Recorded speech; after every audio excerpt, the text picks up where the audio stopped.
It's back to school season, and that means one thing. It is time to buy a new computer.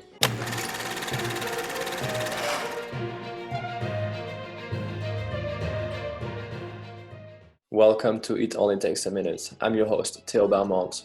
Today, we're going to give you the information on what you need to know about buying a new computer, especially if you'll be using it at Emporia State University. Nowadays, technology plays an increasingly important role in our lives. As we saw last semester, it is important to own a computer or a tablet to be able to communicate, whether it is with your fellow students during group projects, with support services, or on campus, or virtually attending your classes themselves. And yes, this is a lot of Zoom. Your device may follow you during your college years, so it is important to choose a good one, but no pressure. To help us answer this question, we have my IT Fellow Series host, Dakota Taylor, and IT's web and media specialist, Saandhyarag Sasidhar. The first question is, should I get a tablet, a laptop, or a desktop computer? I wouldn't recommend a desktop or a tower computer. It's just too much to carry, and in these times, you want to be as mobile as possible. Unless you're doing heavy gaming or video production, a laptop is just as capable as a desktop. So that's a big no on desktop computers. But what about laptops? For all the same reasons Sandy explained, you should get a laptop. It's mobile and most will provide all the performance that you'd need. It's important that you purchase one that has at least an i5 or an i7 processor and 16 gigabytes of RAM. The storage should be at least a 256 gigabyte solid state drive. Other factors you'll want to weigh are the battery life and the physical size and weight. You don't want something that is too heavy to take with you to the class or on the go. And you'll want something that'll deliver all day battery life. You really don't want to be tied to a power outlet just to use your computer. Obviously, another important factor is Wi-Fi. Can you talk about that? ESU provides wireless connectivity to all students and visitors in most places on campus. We recommend 802.11n or 802.11ac. The N in AC stands for wireless. Most new computers have that included by default, but it never hurts to double check the specs before you buy. And can I add that the most important feature these days is that your device has a webcam. Having a Zoom or Teams video capable device is almost required nowadays. Obviously, those are great specs. But what about Windows, Mac, or even Chromebook? How do I choose the operating system? Before I can answer that, you'll need to answer something. What are you going to do with your new computer? Do you want to run Microsoft Office, store your files, create presentations, play games?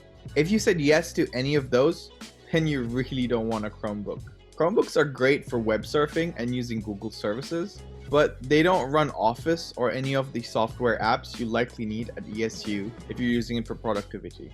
Then what about Windows or Mac? That's largely going to be based on what you're familiar with. If you know Windows already, it's probably wise to stick with Windows 10. If you've had a Mac previously, then stick with that ecosystem. Feature for feature, Windows 10 and Mac OS are on par with each other.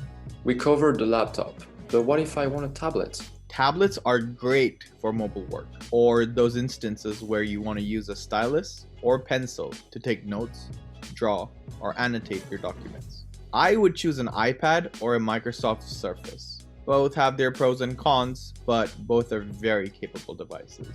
An iPad is lighter, and with the new accessories like the Magic Keyboard, they allow you to use your tablet in a laptop form factor. Just make sure that the app that you want is available for the iPad, and make sure you check out the costs. Apple has a Pro line of iPads which are pretty pricey, but they offer the latest technology. This is an important consideration if you want the iPad to last for several years. Can I use my Android tablet? It'll most likely work, but we really wouldn't recommend an Android tablet for productivity. They're fine for web surfing, reading books, and that sort of thing. Finally, I've asked Sandy and Dakota to give me their best picks for what they would buy if they were a college student on a budget. Now, we are not endorsing or officially recommending these computers, but we think this will give our viewers a good idea of a place to start if you're in the market for a new computer that you are going to bring to Emporia State. I would go with the MacBook Air, the 2020 version. It's light, not super expensive, and it'll give you all of the features that you'll need at ESU. MacBooks are the first choice of college students worldwide. And it's perfect for you if you want a computer that is a good mix of work and entertainment potential. MacBook Airs have 9+ hours of battery life, and if you already have an iPhone or iPad, you'll be right at home using macOS. One PC that I would go with is the Dell XPS 8930 SE. It's a very good PC that also doesn't break the bank. It runs on Windows 10, and although it might not be flashy on the outside, it will accomplish your tasks smoothly. Whether you're editing video footage or wanting to game after you're done with homework, this PC will take care of it all. And what if I want to go with a tablet? From a PC perspective, the Surface Pro is the best option. And from an iPad perspective, I'd definitely recommend the 12.9-inch iPad Pro with the Magic Keyboard.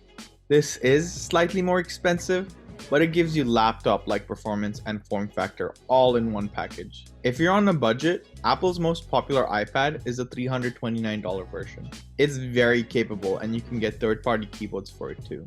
Also, if you want a keyboard for the iPad Pro, go with the Apple's Magic Keyboard. It's definitely expensive, but it's definitely worth it. The other thing we want our student, faculty, and staff viewers to know is that you can get academic discounts from most of the major vendors. Apple, Microsoft, Dell, and HP all offer these discounts year-round. Also, check out your favorite brick and mortar or online store as they have frequent sales this time of year. This has been very informative. Thank you to our guest today and to you at home for checking in with us. I'm Theo Belmonte. Like and subscribe to Hornet TV, and we'll see you in the next video.